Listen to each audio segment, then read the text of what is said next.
السلام عليكم ورحمة الله وبركاته. الحمد لله والصلاة والسلام على رسول الله. أما بعد. பெற்றோர் பிள்ளைகளை அடித்து தண்டிக்கலாமா என்கிற ஒரு கேள்வி கேட்கப்பட்டிருக்கிறது. அன்புள்ள சகோதர சகோதரிகளே, பிள்ளைகள் அல்லாஹ்வினால் நமக்கு தரப்படக்கூடிய அன்பளிப்புகளும் அமானிதங்களும் ஆகும். இந்த பிள்ளைகளை சாலிஹான பிள்ளைகளாக வளர்த்து நரகத்திலிருந்து அவர்களை பாதுகாப்பது பெற்றோருடைய மிக முக்கியமான கடமையாகும். குழந்தை வளர்ப்பு ஒரு மார்க்க கடமை. அல்லாஹ்விடத்தில் நாளை மறுமையிலே விசாரிக்கப்பட போகிற ஒரு கடமை இது.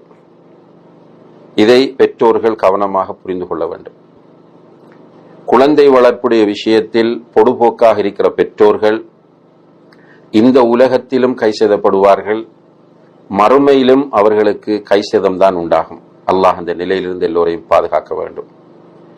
குழந்தைகளை நல்ல முறையில் வளர்ப்பதற்கு இன்றைக்கு பேரண்டிங் என்று சொல்லக்கூடிய குழந்தை வளர்ப்பு கலை என்ற ஒன்றே உருவாக்கப்பட்டிருக்கிறது. இந்த குழந்தை வளர்ப்பு கலையை பற்றி பல கோணங்களிலும் பேசப்படுகிறது. ஆனால் குழந்தை வளர்ப்புக்கு அழகிய முன்மாதிரி அல்லாஹுடைய தூதர் ஸல்லல்லாஹு அலைஹி வஸல்லம் அவர்கள்தான். அவர்கள் வளர்த்த முறையில் குழந்தைகளை வளர்த்தால் அல்லது அவர்கள் காட்டித்தந்த முறையில் குழந்தைகளை வளர்த்தால் அல்லாஹுடைய உதவியால் அந்த குழந்தைகள் சாலிஹான நல்ல குழந்தைகளாக வளர்ந்து வருவார்கள். ரசூல் ஸல்லல்லாஹு அலைஹி வஸல்லம் அவர்களுடைய தர்பியாவில் கடுமையை விட அன்புதான் முதலிடம் வகித்திருக்கிறது என்பதை பல்வேறு நிகழ்வுகளில் நாம் பார்க்க முடிகிறது. குழந்தை வளர்ப்பில் அன்புதான் அதிகமாக ரசூலுல்லாஹி அலைஹி வஸல்லம் அவர்கள் கொடுத்திருக்கிறார்கள்.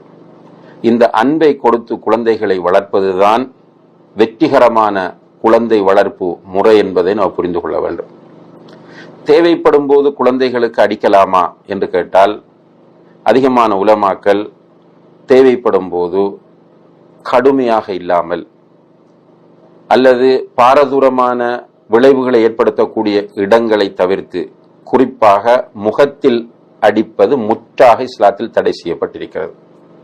அது மனைவியாக இருந்தாலும் சரி, பிள்ளைகளாக இருந்தாலும் சரி, அல்லது மாணவர்களாக இருந்தாலும் சரி, முகத்தில் அடிப்பதை இஸ்லாம் ஹராமாக்கி இருக்கிறது. எனவே இவற்றை தவிர்த்த நிலையில் ஒரு எச்சரிக்கைக்காக பிள்ளைகளுக்கு அடிப்பது கூடும் என்கிற கருத்தை சொல்லியிருக்கிறார்கள். இதற்கு ஆதாரமாக உங்களுடைய குழந்தைகள் 7 வயதானால் தொழுமாறு ஏவுங்கள், அவர்கள் 10 வயதானால் அடித்து தொழச் சொல்லுங்கள் என்கிற ஹதீஸை முன்வைக்கிறார்கள். இருந்தாலும் கூட இந்த ஹதீஸ் ஆதாரபூர்வமான ஹதீஸா இல்லையா என்பதில் ஒரு பக்கம் கருத்து வேறுபாடு இருக்கிறது. இன்னும் ஒரு பக்கம் ரசூல் ஸல்லல்லாஹு அலைஹி வஸல்லம் அவர்கள் குழந்தை வளர்ப்பில் குழந்தைகளுக்கு எந்த சந்தர்ப்பத்திலும் அடித்ததில்லை என்பதையும் நாம் பார்க்கிறோம். எனவே குழந்தை வளர்ப்பில் மென்மையும் அன்பும் இரக்கமும் கருணையும் தான் முதல் நிலை வகிக்க வேண்டும் என்பது இஸ்லாமிய போதனையாகும். இன்றைய உளவியலும் அதைத்தான் வலியுறுத்துகிறது. எனவே குழந்தைகளை அடிப்பதை தவிர்த்து கொள்வதே சிறந்ததாகும். வல்லாஹு தஆலா அலம்.